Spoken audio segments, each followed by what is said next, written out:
Are we ready? Oh, we're up. Okay, you gave me the countdown. I didn't see it. Well, good morning. Only moderately, perhaps slightly embarrassing that we got the countdown but didn't start, so that's okay. That even happens on KVIA fairly regularly. See, I'm standing there staring at the camera, so I mean, good. Well, I'm at least in that company. I don't know if it's good company. But come on in. We'll get started. We're going to be in Deuteronomy 21 primarily.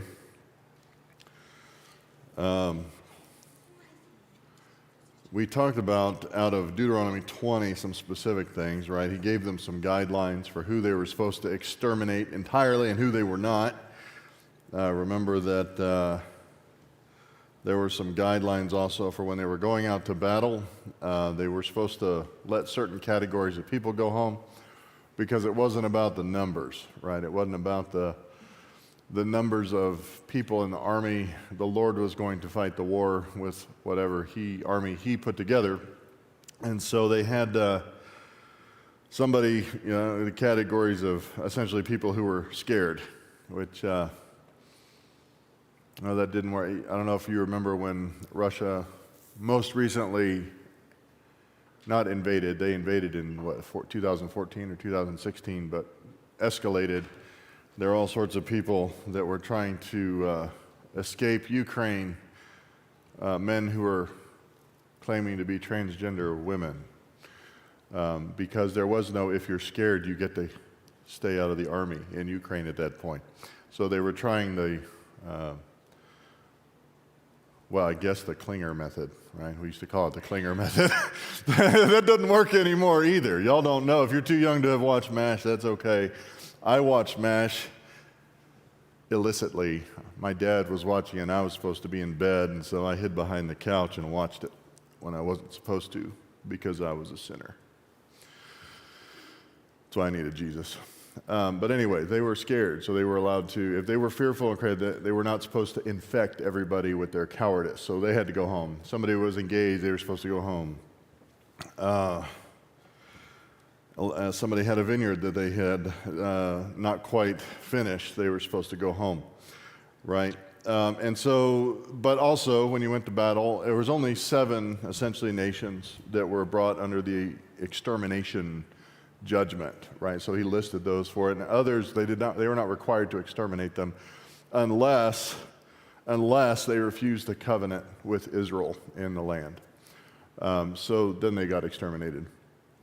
And then one of my favorite things, principles, right after the tale, they said, the guys, don't cut down the fruit trees.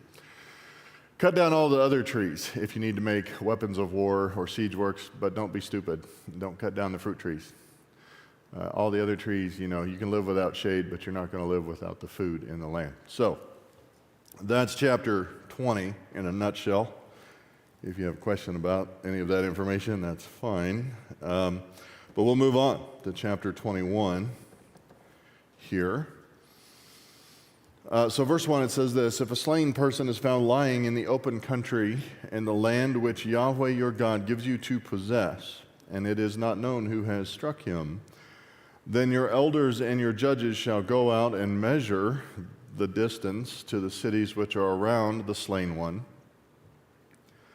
And it shall be that the city which is nearest to the slain man, that is, the elders of that city, shall take a heifer of the herd which has not been worked and which has not pulled in a yoke, and the elders of that city shall bring the heifer down to a valley with running water, which has not been plowed or sown, and shall break the heifer's neck there in the valley. So what's happening here? We don't think about this happening. This actually happened literally in my neighborhood, about 2 streets over. Last week? Was it last week? If you were watching the news, you would have seen every single sheriff's deputy on this side of the county was on Brooks Road, which is right off of Doniphan, right by the Rafa's Body Shop. I don't know if you know that big yellow body shop right there on Doniphan. And it turns out that somebody had been found with a gunshot wound to the chest, cold and dead, on the street. No suspects. Nobody saw anything, of course. That's a familiar thing that happened to us in our apartment that was burglarized in broad daylight in Dallas when an apartment complex of 4,000 people literally throwing cases of diapers out the window into the parking lot, but nobody saw anything, right?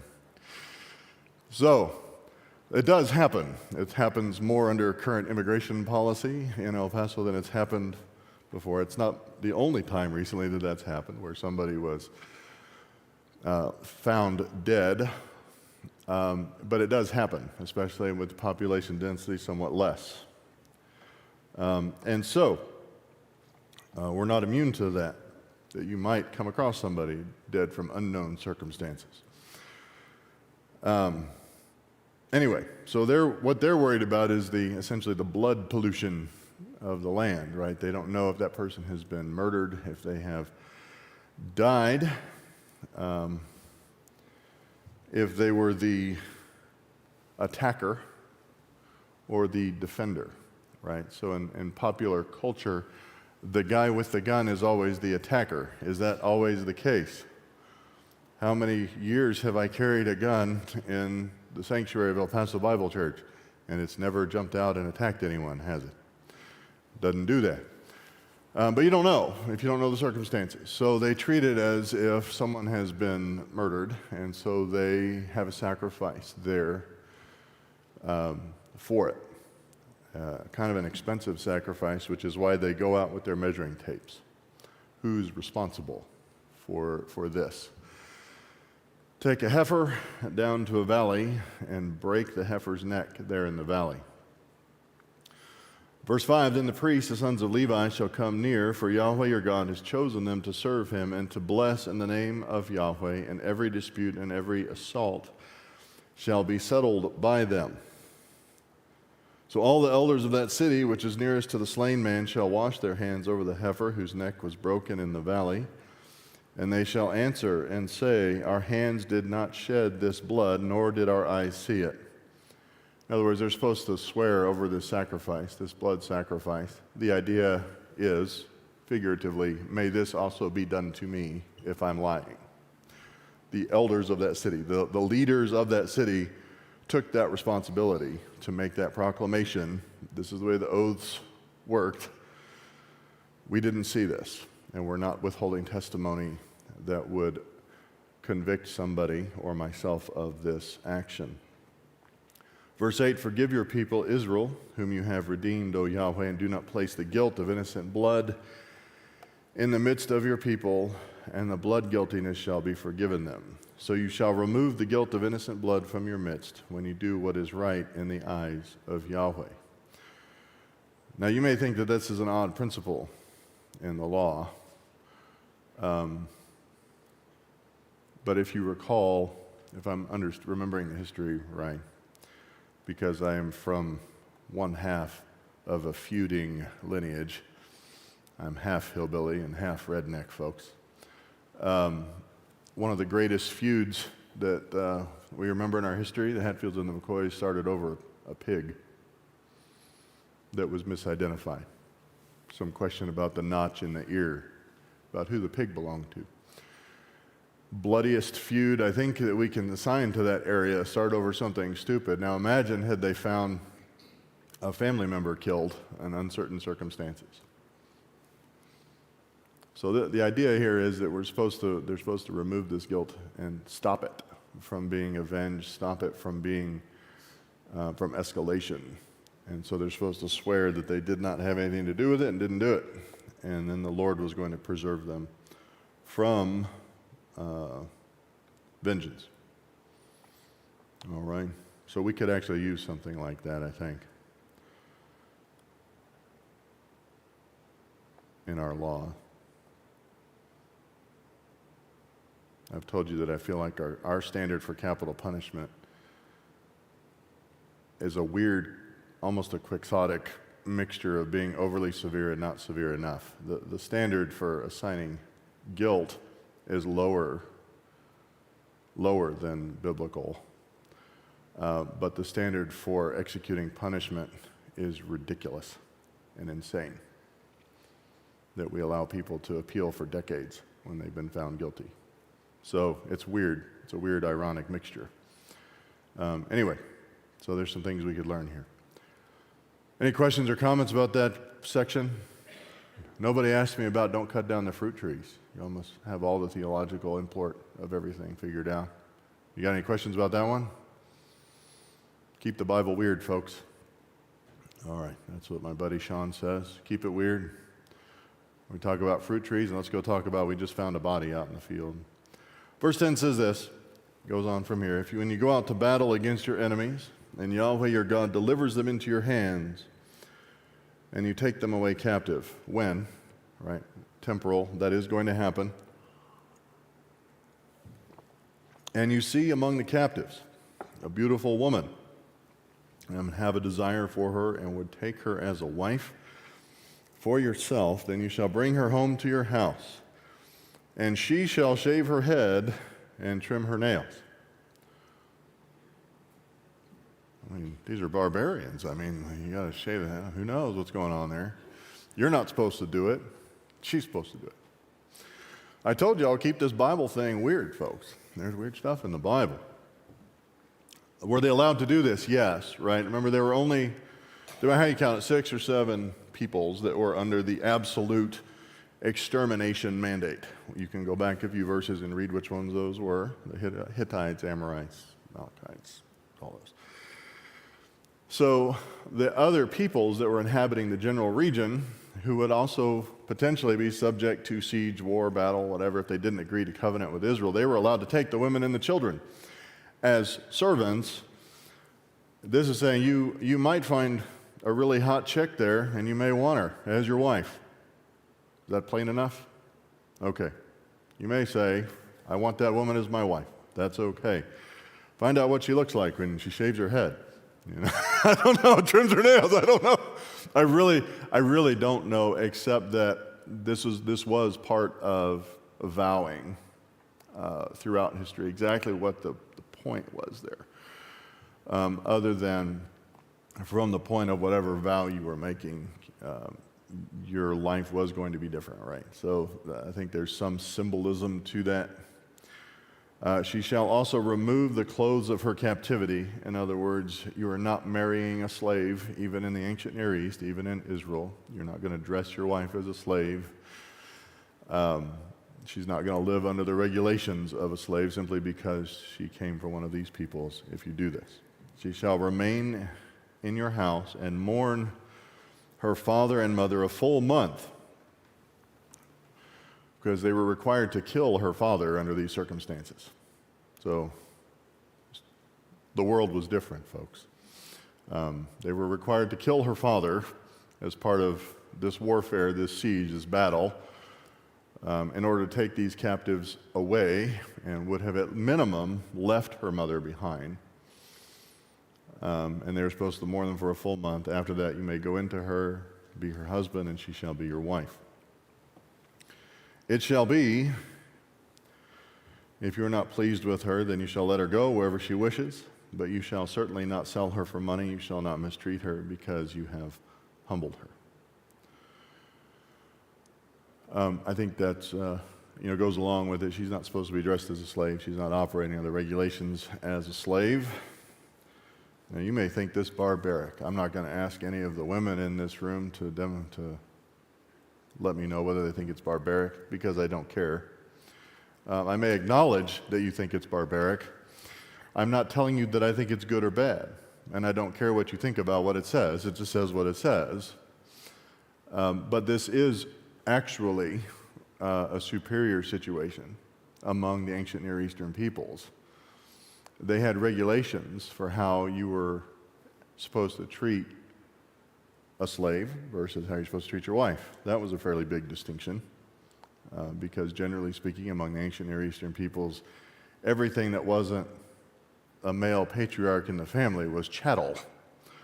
So you didn't have to distinguish between your wife or your children or your goat or your cow or your chair. It was ownership. This man does not own his wife. And if they terminate this marriage, then she is free to go wherever she wishes. That may not sound progressive to you or modern to you, but it was progressive and modern for the day. All right. She was not able to go back. She was not allowed to go back into slavery once she had become a wife. That is a fairly substantial demarcation. She will not be mistreated, and she can go where she will. All right. Any questions, comments? Am I being too mean? All right. Isabel, you don't have to laugh that hard. Okay. Isabel's used to me being mean now, I guess. I don't know. Been here long enough. Okay. If a man has two wives, a man has two wives, we have an obligatory Fiddler on the Roof reference here we have to make. What would you do with two? The same thing as you do with one. You remember the confusion. Tevye, if you remember the scene, Tevye thinks that the butcher wants to buy his new milk cow. And he doesn't want to sell the cow. The butcher wants his daughter as a wife. So there's some confusion in the conversation at that point. But legitimately, a man can take two wives. If a man has two wives, he doesn't have to have two wives, but he could have two wives under this law, under this dispensation, and this time. The one loved and the other unloved. And both the loved and the unloved have borne him sons. If the firstborn son belongs to the unloved, then it shall be in the day that he wills what he has to his sons. He cannot make the son of the loved the firstborn before the son of the unloved, who is the firstborn. You can't play favorites. Your firstborn is your firstborn. Your heir is your heir. You can't put that on its ear simply because you prefer one wife over the other. You're not supposed to rob your firstborn of his position, which was substantial, right? You know the general principle, the firstborn received a double inheritance. So if there were two sons, they divided the inheritance up into three parts. The oldest son got 2 parts. The younger son got 1. That's how that worked. My son Micah has occasionally tried to serve my son Gideon a bowl of red lentil soup in order to figuratively steal his birthright. The joke is on him. There's just some old cast iron pots and some old cast iron tools. You want double? That's okay. It'll just mean you can never move from your house if you own all my cast iron tools, because no one will move them for you. And one day you'll be too old to move them yourself. All right. Fairly progressive, right? Actually. What did people do in the ancient world? And if you wanted to be conspiracy theorists, what do they do today if they want somebody's position or to maintain their position security? We've even turned someone's surname into a verb to describe it, haven't we? If they want to keep their position secure, what do they, well, you know who Billary is, don't you? They got Clinton because they were a threat to Clinton's position, right? We actually use it as a verb, don't we? Now, you know you've done it. Even people that like them okay raise their eyebrow when somebody that knows about them gets Clintoned. In the ancient Near East, if you wanted to secure a position for somebody, and you wanted to secure a position for somebody among people whom you basically owned, you would just bump them off. Roman emperors were known to kill their own children, their own nephews, their wives, in order to keep their position secure and to ensure it went through the lineage that they wanted. Happened. That was prohibited. He shall acknowledge the firstborn, verse 17, the son of the unloved, by giving him a double portion of all that he has. So we talked about that. For he is the beginning of his strength, and to him belongs the right of the firstborn. If any man has a stubborn and rebellious son, who will not obey his father or his mother, and when they chastise him, he will not even listen to them, then his father or mother shall seize him. I think this is an important thing that we need to emphasize here, because I note in a lot of families that one or the other is a more harsh disciplinarian, and the one who is a less harsh disciplinarian is frequently also non-compliant to the strategy of discipline. If you understand my meaning, they become an obstacle. Frequently, it is along the lines of the father applying greater discipline than the mother is willing to tolerate. That's how it was in my household growing up. It was not a positive feature of the disciplinary structure of my family or my home growing up. So, women who are not yet mothers, especially, commit to accepting your children's father's discipline in the family and not being an obstacle. In this case, this is extreme, right? So both of them have chastised, the family has chastised the son. He will not heed them. Both his father and his mother shall seize him and bring him out to the elders of his city at the gateway of his hometown. This is involuntary. This is involuntary, right? They shall say to the elders of his city, this son of ours is stubborn and rebellious. He will not obey us. He is a glutton and a drunkard. Then all the men of his city shall stone him to death. So you shall remove the evil from your midst, and all Israel will hear of it and fear.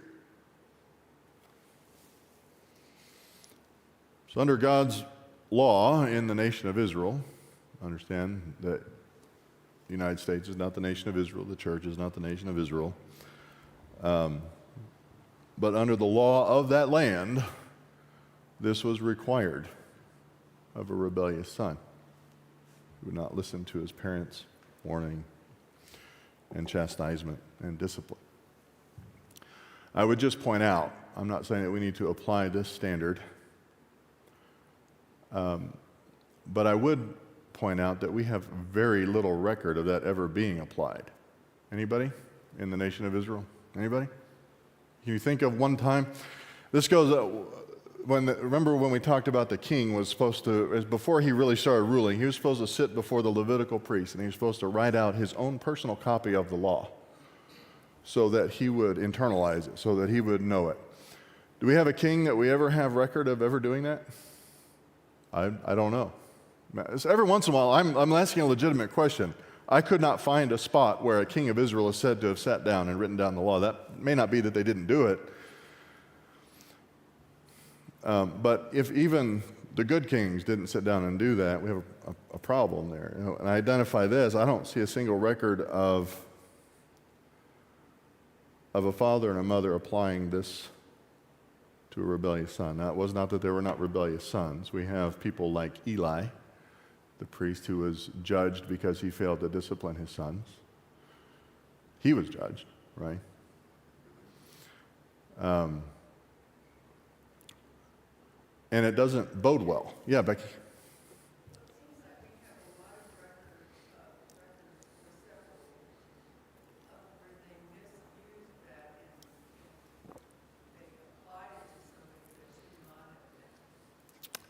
Okay, so what's an example of that? That's a good point.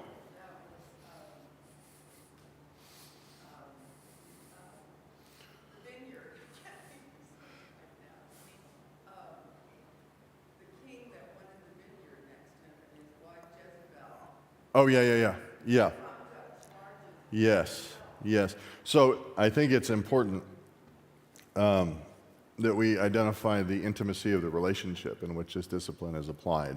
This is not just anybody who gets stoned, right? It's the parents bringing their child, their son, specifically, under that. My point being that there's some correlation here between the failures of the king, I think, to internalize and to embrace the principles of the law and the way the law commanded them to do, as well as a failure to discipline their children that resulted in that apostasy cycle frequently throughout the nation of Israel. And a nation full of people that fails to discipline their children should not expect to reap the rewards of a society in which the children were disciplined. Can we say that is a general principle? I'm not saying that we need to go take them out to the river and stone them if they're drunkards. But failure to discipline your children has terrible national consequences. We agree, right, that the Sesame Street principle might have been misapplied, right? You can be anything you want to be. Anyway, that's how you get a Joe Biden president. Anyway, took that a little too far, didn't we? But seriously, have you met a human being that actually voted for Joe Biden that has apologized? That has repented at all? That said, that was the dumbest thing I've ever done? When we all know that it was the dumbest thing they may have ever done in their lives. You know why? Because they were never made to apologize when they were kids. They don't think they can do any wrong. Anyway, patent national narcissism.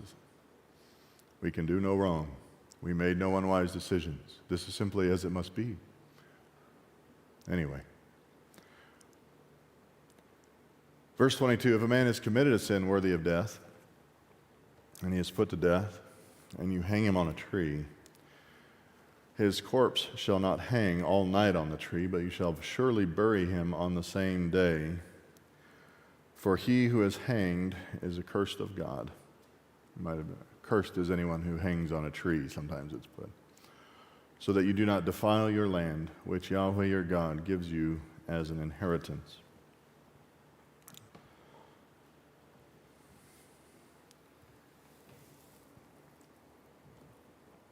Certainly applicable, right, when we jump forward to the execution of Christ, we can point the crucifixion. People were very worried about this particular detail all of a sudden. They weren't so worried about whether the man that they were executing by crucifixion was worthy of the crucifixion, but they sure didn't want to leave that body hanging overnight. Did that ever seem strange to you? That they weren't even allowed to crucify somebody themselves, right? Israel wasn't allowed to do that. They were not allowed to execute capital punishment under Roman rule. But even when the Romans did it, they were very intent on not leaving the body hang overnight on that holy day. This was a law in that land. All right, any questions about that section? Any comments? Lily?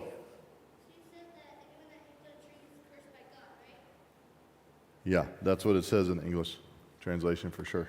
Yep.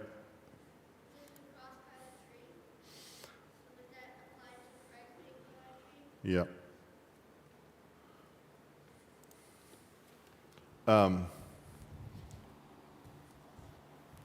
Yeah. Yeah. I mean, I think that's what Jesus himself says. Why have you forsaken me? Why have you turned aside, right? So we need to understand, too, that even throughout the New Testament, so we have this papist tendency, and it is a papist tendency when we read the New Testament. Every time we read about condemnation or cursing or accursedness, we jump to somebody who has been now cast into the eternal fires of hell, and we need to divest ourselves of that reading, right? Comes to mind Galatians 1, where Paul says that if I or an angel of heaven were to preach another gospel to you, let him be anathema, let him be accursed. That frequently just refers to your experience of life. It does not mean that if I were today. So think about the problem that caused. A lot of people read that Paul is saying, hypothetically, if I changed my message, I, from this point forward, could go to hell when I die.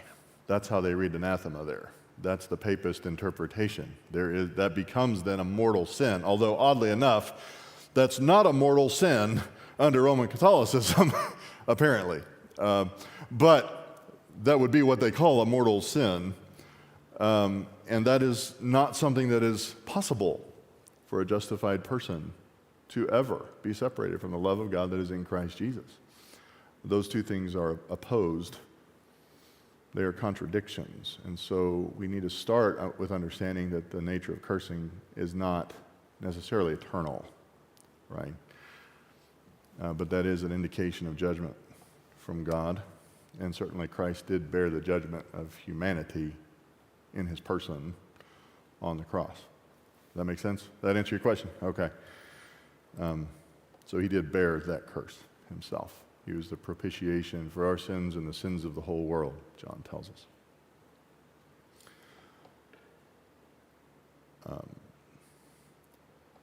It was interesting to me that they were very, very worried about their land being defiled and their holy day being defiled. Anyway, that we should talk about that some more at some point in the future. But I'm actually considering after Deuteronomy to do actually a what we would call a systematic theology study on Christology, rather than a book. But some people call it a doctrinal study. But I think anyway, we may do that. So chapter 22, what do we got? We got 13 minutes. All righty. You shall not see your countryman's ox, verse 1. No questions about chapter 21, verse 22. Chapter 22, verse 1. You shall not see your countryman's ox or a sheep straying away, and pay no attention to them. You shall certainly bring them back to your countrymen. You've seen those memes floating around, right? Where the guy driving the striping truck along the highway out in the rural area, right? And there's a dead raccoon lying on the side of the road, and they stripe right over it. Like there's a paint yellow stripe, because is the king of not my job, driving the truck, right? You're not supposed to say, not my job, if you see somebody's livestock floating around. I mean, it's a pretty serious commitment, right? I don't know if you've ever had to approach an ox you don't know or a cow you don't know and try to put it back where it needs to be. It can be intimidating, right? I forget who that was that said, if you ever start feeling important, just try ordering somebody else's dog around. The same thing is true of most livestock. They were not supposed to allow them to just run free if they saw them. And they were obligated to do that. If your countryman is not near you, or if you do not know him, then you shall bring it home to your house, and it shall remain with you until your countryman looks for it. Then you shall restore it to him. Thus you shall do with his donkey, and you shall do the same with his garment, and you shall do likewise with anything lost by your countryman which he has lost and you have found.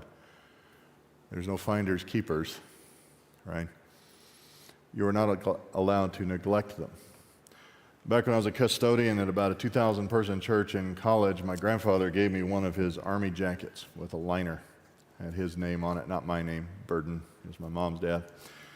And I left it on the bench while I went to at the foyer, thinking, this is a church. No problem. In the church, somebody snaked that thing right off the bench from an employee of the church with my grandfather's name patch on it. Even at Goodwill, they usually take the name patches off. Horrendous, right? So for your countrymen, your neighbor, your fellow member of the covenant people of God, that's not how you should treat other people. Donkey, his socks, his garment, whatever. They didn't wear socks. Egyptians wore socks, though, didn't they? Didn't we find socks in a pyramid somewhere? Weirdest looking socks ever, but they were socks. Egyptians literally wore socks with sandals, people. That tells you what kind of people they were, the Egyptians. Israelites didn't, though. I'm just kidding. If you wear socks with sandals, you're cool by me. All right. Woman shall not wear man's clothing. Holy crap, now they went to preaching. Woman shall not wear a man's clothing, nor shall a man put on a woman's clothing. For whoever does these things is an abomination to Yahweh your God. Crap. This is just about clothes, people. Now, I used to complain to my wife. We used to live right up by Franklin High School back in 2008 to about 2013, our first Advent at El Paso Bible Church, I call it. We're in the middle of the second Advent of Josh at El Paso Bible Church, if you will. The first one, though, you drive by at lunchtime or whatever, and I would tell my wife, she remembers this, I said, the other thing I don't like about the fashion right now is the haircuts, the clothes, at that time it was rhinestone belts and skinny jean. I couldn't tell who the males and the females were. That was before all this mess that we got with people, thinking that they can just change genders. They weren't trying to change genders. There was very little distinction between the appearance of the males and the females. And you have to understand, there was a difference, and they could tell what was male and female, like between their robes and the shoe. It wasn't like somebody wore pants and somebody wore a dress. I mean, they all wore a tunic and they all wore robes, but there was a distinction that was made. They weren't supposed to cross that line. God created people male and female, and when he set up a law for his theocracy, it was considered an abomination to attempt to present yourself as another gender. I mean, I know I'm turning into an old crouchy man. I said this to somebody. I was like, you know what I'd kill to see on TV? Some good old-fashioned homosexuals. That's what we complained about in the 90s. Seeing homosexuals on TV, now you don't know what you're looking at. Like, it just doesn't. I mean, I know that's not right either, but you know what I mean? At least they knew how they were confused, right? You could identify that and say, you, sir, are confused in this particular way. Try talking to somebody that says that they are gender fluid, that they're non-binary and gender fluid. Do you know how hard it is to fix a problem that you can't even identify what the problem is? So anyway, transvestites, not allowed. That was the trans movement before this craziness. If you happen to come upon a bird's nest along the way in any tree or on the ground with young ones or eggs, and the mother sitting on the young or on the eggs, you shall not take the mother with the young. You shall certainly let the mother go, but the young you may take for yourself, in order that it may be well with you, and that you may prolong your days. This is along the lines of don't cut the fruit trees down. You can take the eggs, but don't take the egg layer. Why will it be well with you and that you may prolong your days? Well, there may be a theological principle there, but it's just smart, right? If a poor man kills a chicken, one of them is sick. There's your second Fiddler on the Roof reference, right? The poor man has chickens for the eggs because that's a longer lasting protein producing source than just killing the chicken. Only rich guys in the movie killed chickens or sick people. That was part of the law of the land. When you build a new house, you shall make a parapet for your roof, so that you will not bring blood guilt on your house if anyone falls from it. We have parapets here in El Paso, by the way. I take bees out of them all the time on flat roofs. So we're talking about a flat roof system. It's just basically a retainer wall. So if you fall out of it or off of it, it's your own dang fault. Like if you're sitting on it. But you're supposed to take precautions. You shall not sow your vineyard with two kinds of seed, or all the produce of the seed which you have sown, and the increase of the vineyard will become defiled. You shall not plow with an ox and a donkey together. That just sounds like they don't want us to have any fun. A donkey and an ox together. I don't know how you would hitch those two things together. You shall not wear a material mixed of wool and linen together. You shall make yourself tassels on the four corners of your garment with which you cover yourself. So you may have, some of these things are matters of separation, of distinction from the peoples around them. And you can see that today, right? Other groups do it, not just Jews. Like when you go to Sam's or Costco, if you're Costco people, We stopped being Costco people. It just got too far. So we don't go. If they put one over here, we'll be Costco people again. But you know, you can see the Mennonites in Sam's, right? They have very modest, very nice dresses. But if they have 7 daughters, the mother and the 7 daughters are wearing that same dress, handmade, homemade, head coverings. The men all look like me, essentially, shorter, but they all buy their clothes at Tractor Supply. But the women, you can see right away.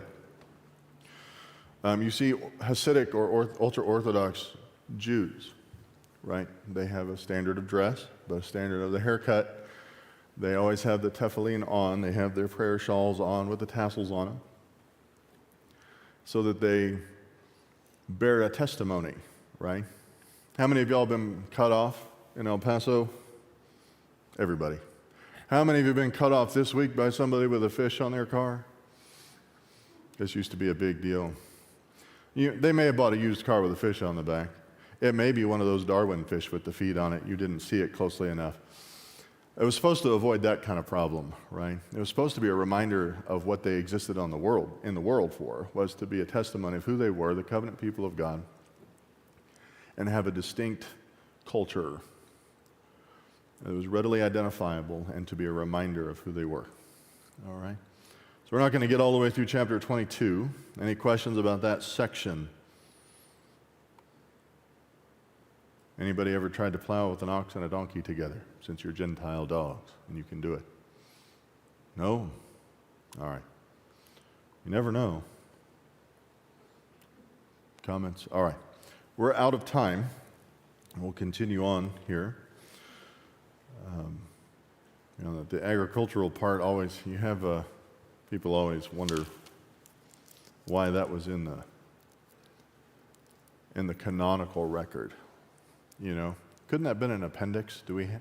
Why does the church need that? But it does teach us about how God interacted with Israel, what his designs were for Israel, and what he continues to plan for Israel. And so it is important. All right, let's pray. Father, we thank you for this day. We do thank you for your word. We thank you for what it teaches us about how you would have laws reflect your character, and how they did reflect your character among the people of Israel about to enter the land, and at the homegoing of Moses in particular. And we thank you for that we can, even today, millennia later, make application to your unchanging character and understanding who you are and what you even have for us. In your Son's name we pray. Amen.